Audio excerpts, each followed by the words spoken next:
ನೋಡಿ, ಇತಿಹಾಸದಲ್ಲಿ ಸಾವಿರಾರು ಜನ ಬರ್ತಾರೆ ಹೋಗ್ತಾರೆ, ಆದರೆ ಕೆಲವರ ಹೆಸರುಗಳು ಮಾತ್ರ ಶಾಶ್ವತವಾಗಿ ನಿಲ್ಲುತ್ತೆ ಅಲ್ವಾ?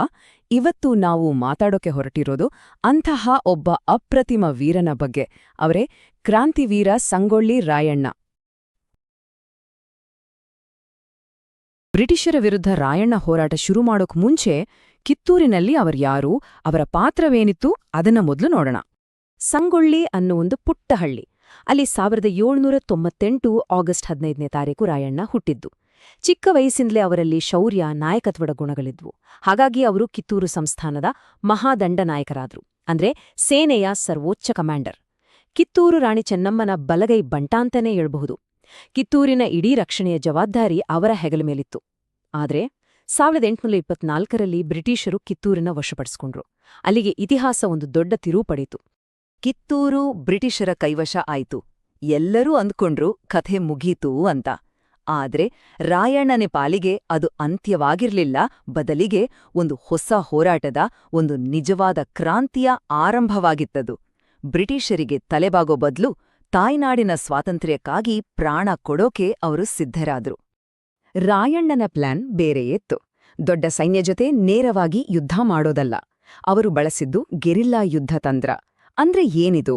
ಸಿಂಪಲ್ ಆಗಿ ಹೇಳೋದಾದ್ರ ಬಾರಿಸು ಮತ್ತು ಓಡಿಹೋಗು ತಂತ್ರ.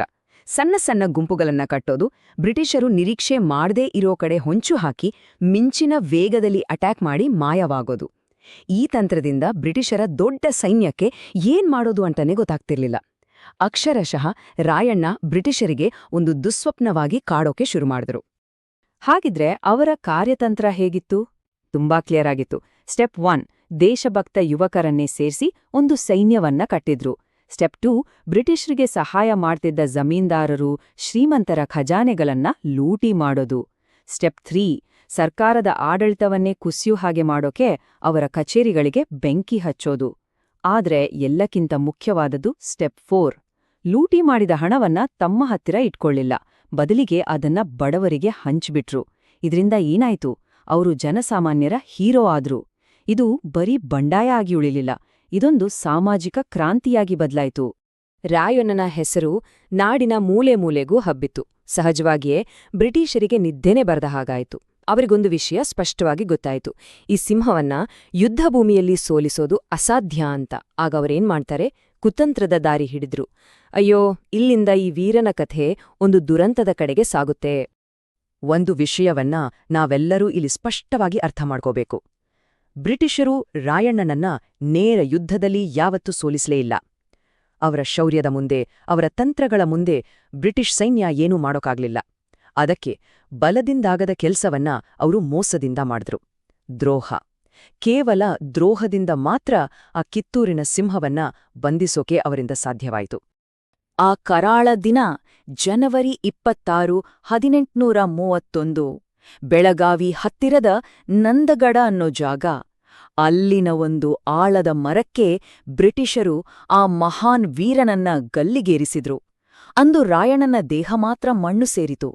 ಆದರೆ ಅವರ ಕೀರ್ತಿ, ಅವರ ಹೆಸರು ಇವತ್ತಿಗೂ ಅಮರ. ಸರಿ, ಘಟನೆ ನಡೆದು ಸುಮಾರು 200 ವರ್ಷಗಳೇ ಕಳೆದೋಗಿವೆ. ಆದ್ರೂ ಇವತ್ತಿಗೂ ಸಂಗೊಳ್ಳಿ ರಾಯಣ್ಣನ ಹೆಸರು ಕೇಳಿದ್ರೆ ನಮ್ಮಲ್ಲಿ ಯಾಕೆ ಒಂದು ಸ್ಫೂರ್ತಿ ಬರತ್ತೆ? ಅವರ ಬಲಿದಾನ ಇಂದಿನ ನಮಗೆಲ್ಲ ಏನ್ ಹೇಳತ್ತೆ? ಯಾಕಂದ್ರೆ ರಾಯಣ್ಣ ಅನ್ನೋದು ಬರೀ ಒಂದು ಹೆಸರಲ್ಲ, ಅದೊಂದು ಶಕ್ತಿ. ಅವರು ಧೈರ್ಯದ ಸಂಕೇತ, ತನ್ನ ನಾಡು, ತನ್ನ ರಾಣಿಗೆ ತೋರಿಸಿದ ನಿಷ್ಠೆಯ ಪ್ರತೀಕ, ಅನ್ಯಾಯದ ವಿರುದ್ಧ ಸಿಡಿದೇಳುವ ದೇಶಭಕ್ತಿಯ ಕಿಡಿ. ಯಾರೇ ತಪ್ಪು ಮಾಡಿದ್ರೂ ಅದನ್ನ ಪ್ರಶ್ನಿಸುವ ಪ್ರತಿರೋಧದ ಧ್ವನಿ. ನೋಡಿ, ಈ ಗುಣಗಳಿಗೆ ಯಾವತ್ತಾದ್ರೂ ಬೆಲೆ ಕಡಿಮೆ ಆಗುತ್ತಾ? ಇಲ್ಲ, ಇವು ಕಾಲಾತೀತ ಮೌಲ್ಯಗಳು. ಹೌದು, ಇದೇ ಕಾರಣಕ್ಕೆ ಅವರ ಸ್ಫೂರ್ತಿದಾಯಕ ಕತೆ ದೊಡ್ಡ ದೊಡ್ಡ ಸಿನಿಮಾಗಳಾಗಿ ಬಂದಿದೆ. ಅವರ ಆ ತ್ಯಾಗಕ್ಕೆ, ಆ ಬಲಿದಾನಕ್ಕೆ ಗೌರವ ಕೊಡಕ್ಕೆ ನಮ್ಮ ಬೆಂಗಳೂರಿನ ಮುಖ್ಯ ರೈಲ್ವೆ ನಿಲ್ದಾಣಕ್ಕೆ ಅವರ ಹೆಸರನ್ನ ಇಟ್ಟಿರೋದು. ಅದು ಬರೀ ಒಂದು ಹೆಸರಲ್ಲ, ಪ್ರತಿದಿನ ಅಲ್ಲಿ ಓಡಾಡೋ ಲಕ್ಷಾಂತರ ಜನರಿಗೆ ನಮ್ಮ ಇತಿಹಾಸದ ಒಬ್ಬ ಹೀರೋನನ್ನ ನೆನಪಿಸೋ ಒಂದು ಜೀವಂತ ಸ್ಮಾರಕ.